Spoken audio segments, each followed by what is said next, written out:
Hi guys, welcome back to my channel. In today's episode, we're gonna continue from where we left off last time and talk about more buildings in the early stages of the last fortress. So sit tight and let's begin. Ow!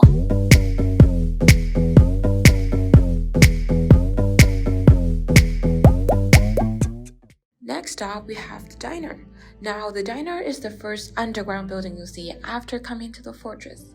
Its main function is to cook raw materials into edible cans of food, kind of like a food processing factory.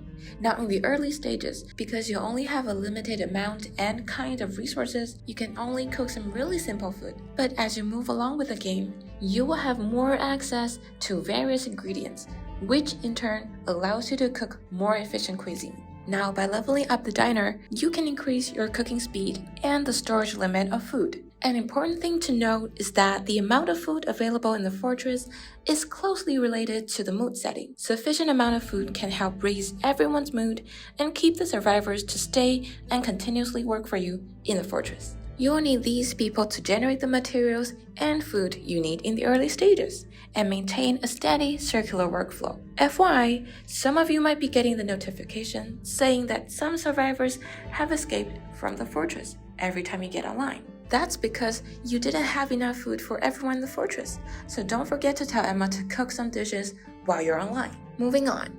Now, the satellite Nexus is also an important facility that we'll frequently use in the early stages, but it doesn't require leveling up. It is mainly used for 3 different functions. The first one is to recruit heroes. We can acquire hero recruitment points through various events and task completion. You can then use these points to draw cards and recruit more heroes. We'll go into some more details of different heroes in the future videos, but let's move on to the second function of the satellite Nexus, which is called View. It is basically the same as searching for intels like rescue heroes, rescue survivors, kill some zombies, and transport resources. You can get certain rewards each time you deploy the vehicle to search for intel, and it is much easier than searching for a target on the map all by yourself. Now, different intels are shown with different icons, and it also includes details of the target and the reward you can get from it. For example, rescuing heroes and civilians can unlock more production heroes. Rescuing survivors will help you get more workers for your fortress. And by killing zombies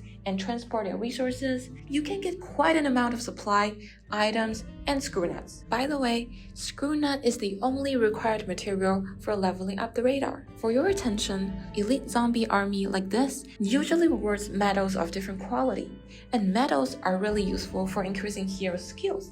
So if you have some access to your ability to kill, searching for intel can be a great option. And finally, the last function of the satellite Nexus is called Ascend. You can use it to ascend, reset, or even disassemble heroes. But I've seen so many players run into this question like, I got so many materials required for ascending, but they're not in my inventory. Like, where can I find it? Well, this is the place where you'll find it and put it to use, which is really great for heroes to grow and your mid-stage expansion. Now, there are actually many other different buildings and facilities that you'll frequent in the early stages, and a ton of interesting little surprises for you to explore, but we'll go into details about them in the future episodes. So if you enjoyed this video, please don't forget to like and subscribe. Thank you for watching. We'll see you next time.